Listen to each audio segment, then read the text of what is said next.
3. Diba? Happy family.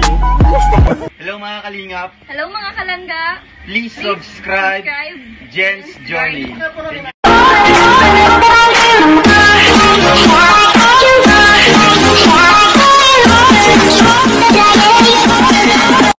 Hello mga kalingap at mga kalangga. Welcome back to my YouTube channel, Jen's Journey. So for today's video, syempre magre-reaction tayo kay Kuya Val Santos Matubang Vlog. Ayan, but before that, syempre, huwag po natin kalimutan suportaan ang founder ng Kalingap, syempre Kuya Val Santos Matubang, Ate Edna Vlogs, Kalingap Rap, syempre ang buong team Kalingap, ang mga ambassador, lalo na po sa Davao, Rhea Alarte Vlog, and Mick Agnes, Kalingap Angeli, Kalingap Dudu, Kalingap Baby Girl, and syempre John Landon Official, and of course, Kalingap J. Morello Vlogs, Kalingap Lydia Villanes TV, Kalingap Jose, Kalingap Taray Papsi, and syempre Kalingap Gilbert, Brother Paas, Kuya Ken's TV, marami pa pong iba, supportan po natin ka Promdi, and syempre Ruel of Malalag, Rachel Morales Vlog, Daddy Donut TV, Kuya Red Nobeno, Ate Lordy TV, Kuya Brooke, syempre ang buong team ni Ruel, andyan po sila VJ Scam, Alex Librada, Justin Aguirre, Regan Vlogs, and syempre Alpi TV, Proving Channel 2.0, syempre, and of course, ayan, Kalingap Victor.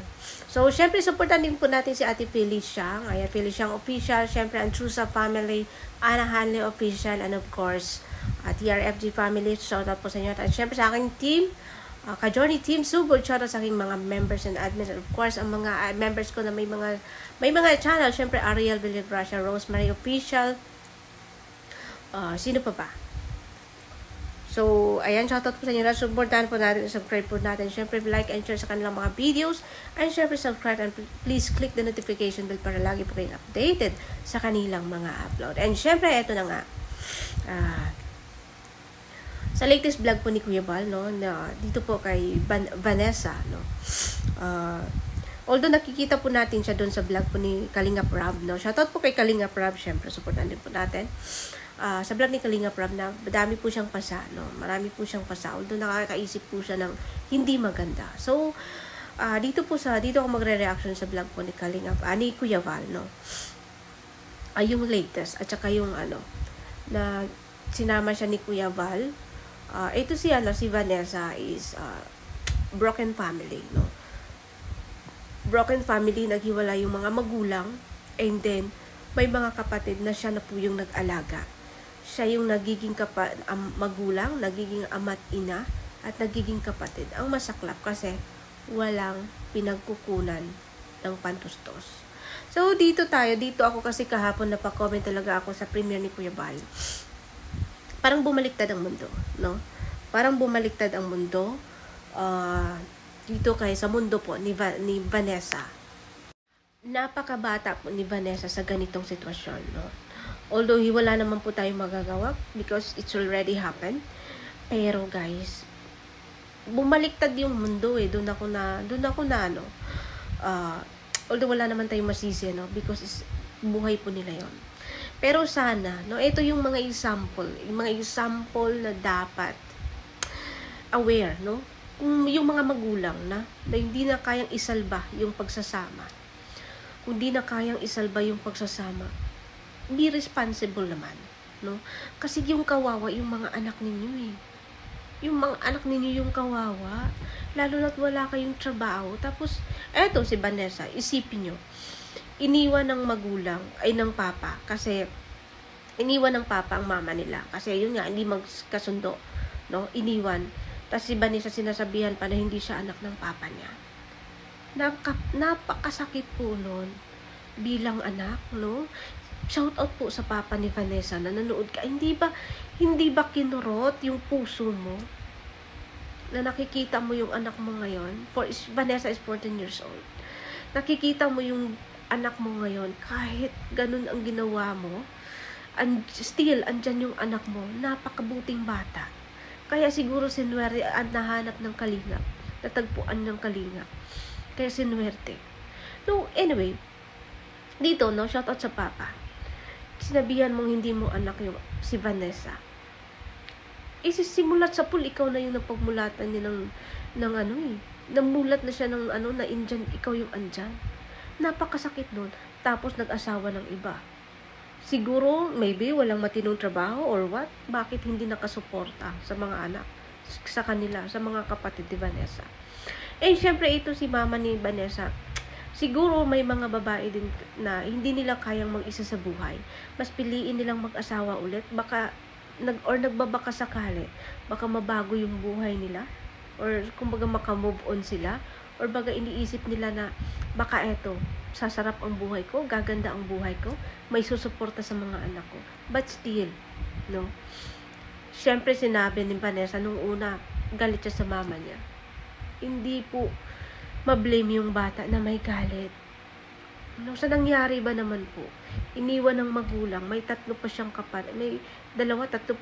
tatlo pa siyang kapatid. Siya na yung nag-alaga, siya na yung nagiging ama at ina ng mga batang to, ng mga kapatid niya, which is, hindi naman po dapat niya maranasan yun, hindi po niya obligasyon yun. Obligasyon lang po niya bilang kapatid, pero ang pagiging ama't ina ng mga kapatid niya at siya po, asan po kayo? Siguro si Vanessa nung nakaraang live vlog ni Kuya Rab, no, talagang nakapag-isip siya ng hindi maganda, no? Hindi po natin may blame yung bata kasi sobrang stress siguro. Kasi kung iisipin mo, araw-araw silang kumakain, nag-aaral yung mga kapatid. Saan sila kukuha? Buti shoutout sa kapitan na napakabait na tinutulungan sila sa pang-araw-araw nilang pangangailangan. Ikaw magulang, ikaw tatay, anong klase kang magulang? No? Tinakwil mo na nga, no? Sana yung ibang kapatid, sinuportaan mo. Inisip mo mga bata yan, paano maghanap buhay. Ewan ko ba, no? May mga tao talagang ganyan, napakaduwag, napaka-irresponsable. Hindi lang kayo ang ganyan eh. Ako broken family din ng ako, yung asawa ko. Pero, still, naghihirap, nagtitiis tayo para sa anak natin. Ito naman, ito si nanay, kumbaga, may galit si Vanessa noon. Pero, napakalawak ng pangunawa po ni Vanessa. Kaya sabi ko, bakit bumaliktad yata ang mundo? Kasi nanunood ako, si Vanessa pa yung nag-a-adjust sa mga magulang niya. Siya pa yung nag-a-adjust na okay lang sa akin yun. At least, andyan sila na masumbungan ko sila ng mga problema ko, ng mga hinanakit ko. Which is, hello, mga magulang. Kayo yung dapat ganyan eh. Yung anak niyo yung nag-a-adjust sa inyo, si Vanessa, napakalawak ng pangunawa. Sa mura niyang edad, napakabata. She's 14 years old. Pero ganyan na siya mag-isip at magpatawad. Kahit hindi kayo humiling ng tawad, lalo na po sa papa niya.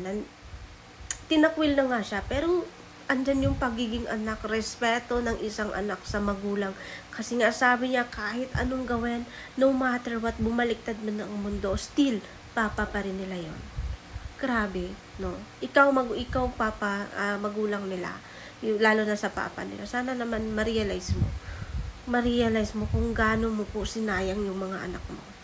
Si Vanessa, salud po sa inyo langga. Talagang napakabuti mong bata. Kahit ganyan yung mga magulang mo sa'yo, iniwan ka ng papa mo, tinakwil ka, pero still, napakabuti po ng puso mo. At dyan po ako believe sa'yo. No?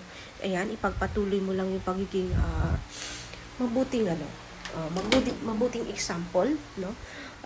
Mabuting example sa mga kabataan, no? Which is nung una nakapag-isip ka na hindi maganda, pero alam ko she's normal, no? So, huwag mo na lang ulitin at syempre, gawin mo motivation yung mga kapatid mo na magpatuloy ka sa buhay at magiging mas matatag ka pa kasi mas marami ka pang hamon na dapat malagpasan kasama po alang-alang sa mga kapatid mo.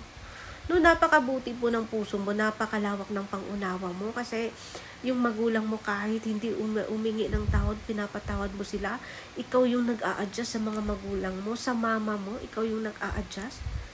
No, pero still, yung nagiging stepfather nyo is supportive naman, pero not bad. Pero kahit pa gano'n, no, yung mama mo, siya dapat mag-alaga ng mga kapatid mo kasi ikaw karapatan mong mag-aral. Karapatan mong mag-alaga bilang kapatid. Hindi mo obligasyon na magiging ama't ina ka din ng kapatid mo, pero still kaya mo nang gawin, ginagampanan mo naman at saludo-saludo ako sa'yo. Kaya sana ito si mama mo para sa mama mo. Unawain mo, no? Unawain mo yung anak mo na tanggapin natin. Tanggapin natin kung ano yung sitwasyon at labanan natin ang lahat ng hamon. Kasi andito na tayo, ganyan na yung buhay natin. Although hindi lang naman ikaw ang nagiging ganyan, marami tayo. Lumaban lang po tayo sa buhay, no? Huwag po nating hayaan na yung anak natin yung magtiis, magsasuffer po, no? Tulungan po natin, no? Magabayan po natin, sabay-sabay po natin iangat yung bawat isa kasama po. Kahit iniwan po kayo, andyan po yung mga anak mo, gawin mo inspirasyon, no? Salute kay Vanessa na napakabuting bata, napakalawak ng pangunawa at pag-iisip, napaka-matured mag-isip sa ganyang edad, 14 years old. Pero grabe, hanga ako kung paano magsalita. Ang galing magsalita, ang galing makisama sa mga tao, ang galing magsalita. Kila Kuya Bal sumagot, napaka-matured po, no? Tapos ginaganyan lang po na magulang. Di ko alam kung ano sana, no? Sana matauhan. Yan. So, sana matauhan yung papa mo na kahit man lang dalawin kayo kung wala mang pantusto sa inyo or pambigay, no? At least andyan yung effort, no? Nakikita nyo yung effort. Kasi yan yung din yung kulang, hirap pa nga tayo, tapos iniwan pa tayo, wala pang pakialam. So, mas lalo may mabuong galat. Pero, dito kay Vanessa, napatawad niya, napakabuting bata. Pero ayan, naandyan na po yan, wala na po tayong magagawa. Ang tanging magagawa na lang po ngayon, syempre, maraming salamat kay Kuya Rob at kay Kuya Val na natagpuan niyo po si Vanessa.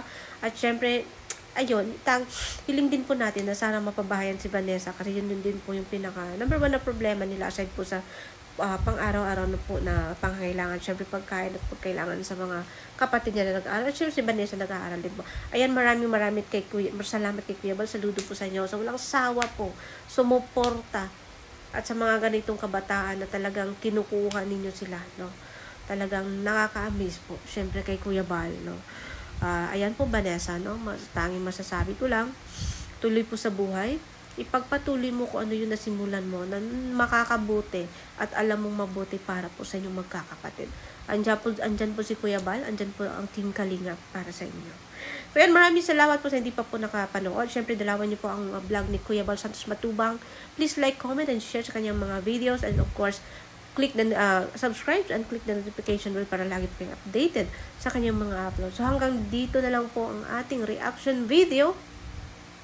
Na sana naman po, no, ito ay magiging aral, no, sapat sa lahat po, no.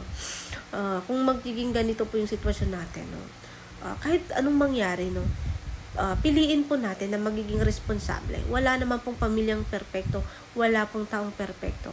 Tayo, ako mismo, broken heart, broken family, no. Pero still, andito, pinipili kong magiging mabuting ina para sa anak ko, naging ama at ina para sa anak ko. Kahit hirap tayo, basta't nagsikap tayo, nakikita tayo ng anak natin na nagsikap at sumuporta, parang ano na din yun, buo na din yung pamilya para sa kanila, no?